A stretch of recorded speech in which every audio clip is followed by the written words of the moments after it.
Jim le cow-boy et Cochise l'Indien. Tuerie l'aîné, Georges mue. Le soleil se lève. Jim le cow-boy a bu son café.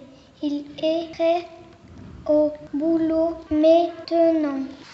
Jim va planter des piquets toute la journée, aussi loin qu'il pourra. Quand il aura fini, au coucher du soleil, toutes les terres qui seront derrière lui seront à lui. Ce soir, Jim sera riche. Le nez sur des piquets, Jim plante aussi vite qu'il peut, mais au 312e piquet, il doit s'arrêter. Devant lui est assis Cochise l'Indien. Cochise ne veut pas tout de suite. Jim Cochise est occupé à rêver. Il parle avec l'esprit du vent, avec l'esprit de la prairie et avec l'esprit de l'aigle qui vole au-dessus de lui. Jim ronchonne. Ohé! Cochise quitte les esprits du vent, de la prairie et de l'aigle qui volent au-dessus de lui. Il dit oui. Pousse-toi, ordonne Jim. Pourquoi demande Cochise. Je m'assois ici depuis des lunes et des lunes pour parler au esprit du vent, de la prairie et celle de l'aigle. Avant moi, déjà mon père s'assied ici. Avant lui, son père aussi.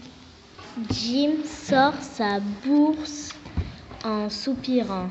Ce terrain t'appartient, je te l'achète. Cochise ouvre grand les yeux. C'est impossible.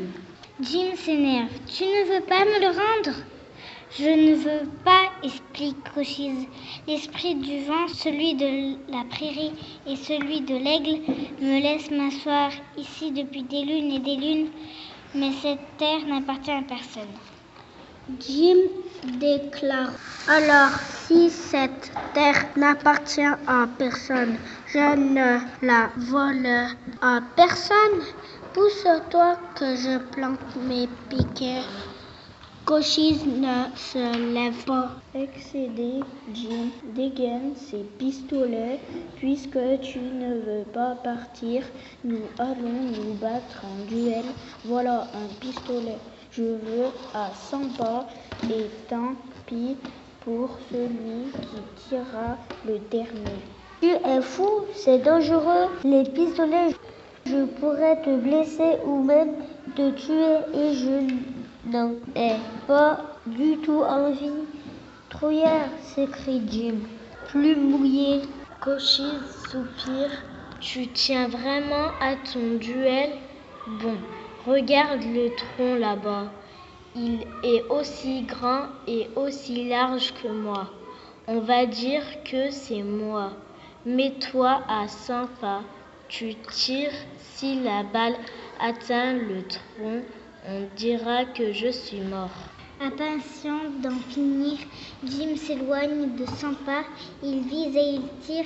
La balle rate le tronc. Il s'écrie. J'ai eu un éclat de lumière dans les yeux. C'est une ruse d'un de tes esprits. Cochise sourit. Il répond. D'accord, je te laisse une deuxième chance. Jim vise une nouvelle fois. Il tire. La balle se fige dans l'arbre. Cochise applaudit. Je suis mort. Bravo, Jim. Tu es un grand tireur. Oui, et le terrain est à moi, conclut Jim. Cochise hausse les épaules. Tu peux toujours dire cela, mais pour l'esprit du vent, pour celle de la prairie, celui de l'aigle qui vole au-dessus de lui, cette terre restera comme avant.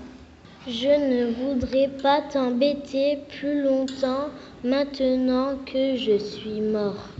Je vais aller rêver un peu plus loin. La prairie est vaste. Il y a assez de place pour nous deux. Et tandis que Jim le cow-boy se remet à planter frénétiquement ses piquets, Cochise l'Indien s'éloigne, accompagné par l'esprit du vent, l'esprit de la prairie et l'esprit de l'aigle qui vole au-dessus de lui.